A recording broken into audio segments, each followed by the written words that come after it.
বর্তমান যে এলেমটা চলছে, এই এলেম কি শারঈ এলেম না জাহেলি এলেম?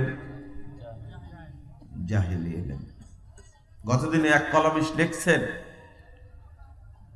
যে বাংলাদেশে দ্বিমুখী শিক্ষা যেটা চলছে এটা দেশের জন্য ক্ষতিকর। মানে তারা চাচ্ছে শুধু বস্তুবাদী শিক্ষা থাকুক। লোকটাকে আমি শ্রদ্ধা করতাম, ভালো লেখা লেখেন, দেশত্ববোধ আছে, তার মধ্যে দেশপ্রেম আছে, তাই ভালোবাসতাম। কিন্তু এত গুণা নাস্তিক, আশ্চর্য হয় যেখানে 90-92% শতকরা মুসলিম দেশে তার নামের সাথেও ইসলাম শব্দটা যোগ লাগানো আছে। এই নাস্তিক বলে যে এই দেশ থেকে ধর্মীয় শিক্ষা ধারা তুলে দেওয়া উচিত। তুমি এই দেশে বাস করো কেন? তুমি নামের শুরুতে ইসলাম লাগিয়েছে কেন? তোমার বাপকে এইটা শিক্ষা দিয়েছিল? তোমার বাপ ভালো মানুষ ছিল বলেই তোমার নামের সাথে ইসলাম যোগ করে নাম রেখেছে, আর তুমি তার পেট থেকে বের হয়েছো, কুসন্তান বের হয়েছো। তুমি কেন বললে এটা? এদেশে দ্বিমুখী সাক্ষাৎ থাকবে না কেন? ক্ষতিকর মানে? এই জন্য মানুষ পশুতে পরিণত হয় তখনই যখন তার মধ্যে ধর্মীয় শিক্ষা না থাকে। পশু হয়ে গেছে। পৃথিবীতে যদি কোনো সাহিত্য থাকে, পৃথিবীতে সর্বশ্রেষ্ঠ সাহিত্য হলো মহাগ্রন্থ আল কোরআন। তুমি কোরআন পড়ো আগে, তাহলে তুমি বুঝবে কোরআনের মর্যাদা।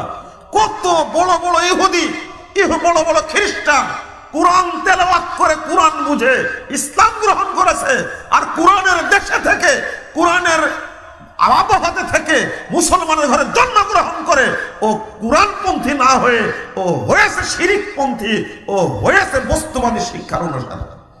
ওদের দুর্ভাগ্য আর জন্য কেমনে বললো এটা?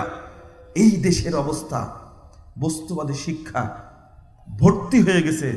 আর আপনারাও চাচ্ছেন ওই জায়গাতে ছেলেকে ভর্তি করবেন যে জায়গায় ভর্তি করলে ছেলেটা ডাকাত হবে, যে জায়গায় ভর্তি করলে ছেলেটা জানোয়ার হবে।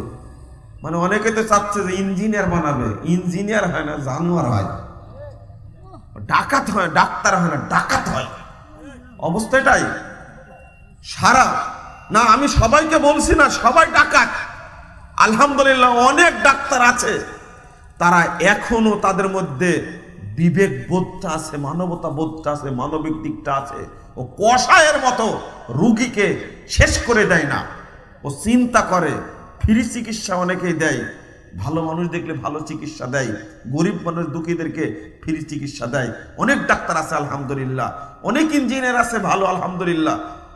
আমারই পরিচিত কয়েকজন ইঞ্জিনিয়ার আছে, তারা মসজিদ, মাদ্রাসা, এতিমখানার কোনো বিল্ডিং এর কাজ করলে আলহামদুলিল্লাহ তারা 1 টাকাও নেই।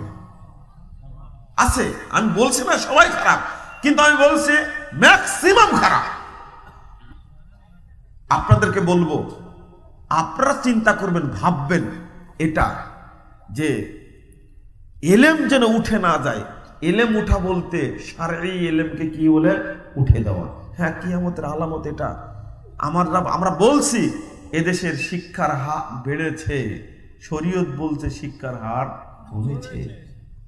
আর আরেকটা জিনিস, ধর্মীয় শিক্ষা যেটা চলছে বাংলাদেশে, এই শিক্ষা রাসূলের শিক্ষা নয়, এই শিক্ষা মানুষের চিন্তা প্রসূত শিক্ষা, ফিকহি শিক্ষা। কোরআনের উপরে, হাদিসের উপরে মর্যাদা দেওয়া হচ্ছে কাকে? ফিকহকে, যেটা কোরআন হাদিসের সাথে মিল নাই। হেদায়া পড়ছে, এটা কিয়ামতের আলামত। তারপরে কি বলছেন? ওয়ায়াকসুরাজ জিনা, মূর্খতা নাজিল হবে। বললাম তো, মানুষ বলছে শিক্ষিত হচ্ছে, কিন্তু মূর্খতার সংখ্যাটা বেশি বাড়ছে। মূর্খ মানুষের সংখ্যা বেশি বাড়ছে, কারণ মানে বস্তুবাদী শিক্ষা অর্জনের কারণে মূর্খের সংখ্যা বেড়ে যাচ্ছে। জেনা বৃদ্ধি পাচ্ছে। আজকে ঘরে ঘরে জেনা চলছে, চলছে না? হোটেলেও ব্যবসা চলছে সারা বাংলাদেশে। আরে আমি আশ্চর্য হই, রিপোর্ট পেশ করলো, রিপোর্ট আসলো রাজশাহী শহরের মতো একটা শহর, সেই শহরে নাকি রিপোর্ট পড়ে হতবাক হয়ে গেছে, সেই শহরে প্রায় 700 ছাত্রী দেহ ব্যবসার সাথে জড়িত। আস্তাগফিরুল্লাহ। তা ঢাকা শহরের কি অবস্থা, চিটাগংয়ের কি অবস্থা, সিলেটের কি অবস্থা, কক্সবাজারের কি অবস্থা? এমনিতে বেশ্যালয় আছে, সেটা তো আলাদা। হোটেলগুলোতে যে ব্যবসা রমরমা দেহ ব্যবসা চলে, ধরবে কে? আমাদের দেশের র্যাব বাহিনী আছে, আমাদের দেশে পুলিশ বাহিনী আছে, গোয়েন্দা বাহিনী আছে।